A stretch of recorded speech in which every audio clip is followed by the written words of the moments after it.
Hi, good afternoon. My name is Daudi Were. I'm Director of Projects at Ushahidi. Ushahidi is a global technology company that was founded and is headquartered right here in Nairobi. Our tools are used in 159 countries, being translated into over 40 different languages, so it really is a global platform that started right here in Nairobi.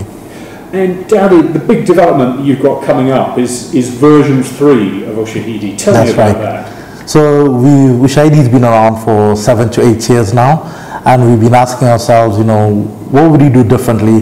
How would the platform look now if we're building it today based on the wealth of experience that we've gained over the last 7 years? So version 3 is a complete redesign and rebuilding of Ushahidi from ground up to make it more responsive, more versatile, and more suited to the kind of work that people are using Ushahidi for today. And you've also got another product out called Ping. What does Ping do? Yeah, so Ping is something very exciting that came out of one of the things that came out of the Westgate crisis in Kenya, where unfortunately we had a terrorist attack that attacked one of the main shopping centers in Nairobi. And during that crisis, we realized that it was very hard to keep in touch with each other, especially even within our own team, even though we're based in Nairobi, basically to find out, are you okay? And if not, what kind of help do you need? So Ping is a product that came out of there. It's an emergency, or it's a check-in tool for emergency and non-emergency situations for teams that allows you to very quickly find out, is everyone okay? And if not, what type of help do they need? Coming up is the World Humanitarian Summit. What are the implications for Ushahidi in terms of crisis provision? Sure, so the World Humanitarian Summit is being held next year. It's a UN-led process. And right now there are regional meetings taking place all around the world.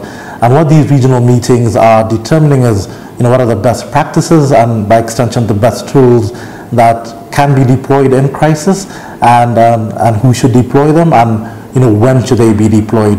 So Ushahidi is able to contribute to that process, sitting at the table as a partner, as an equal now, and being able to say, from the last 7 years, this is what we've learned, this is how our platform has been used, and this is what we think you should do in terms of crisis response in the future.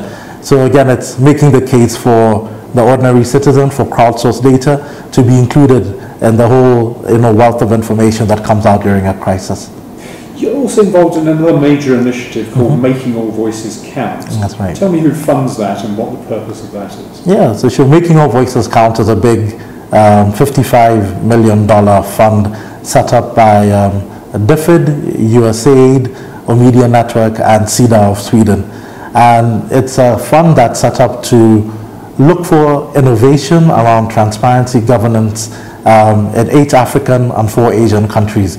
So it's quite a big fund, over 12 countries over 4 years, and it's implemented by Ushahidi together with HIVOS, the Dutch NGO, and the Institute of Development Studies at the University of Sussex, who are responsible for the research and evidence work around that.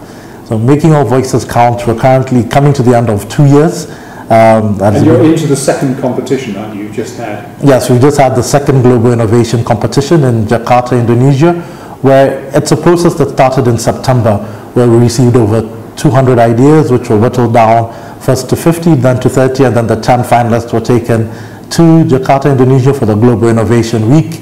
They went through an intense series of mentorship, an intense series of just being able to strengthen the ideas, and from that we got 8 grantees that come out of it, including some from Africa. There's a very exciting idea in Mozambique around using radio station and very low tech technology to get people interested in freedom of information.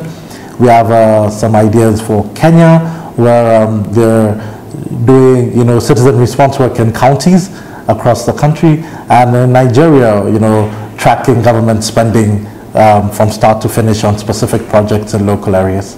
And that's budget, isn't it? That's already had that budgeting tool. Sure, this is budget. Now they've come up with a new tool called Tracker. So it's the next step almost, and it's brilliant to see that going from just a tool that analyzes budget to a tool that can actually track budgets for a specific project to completion.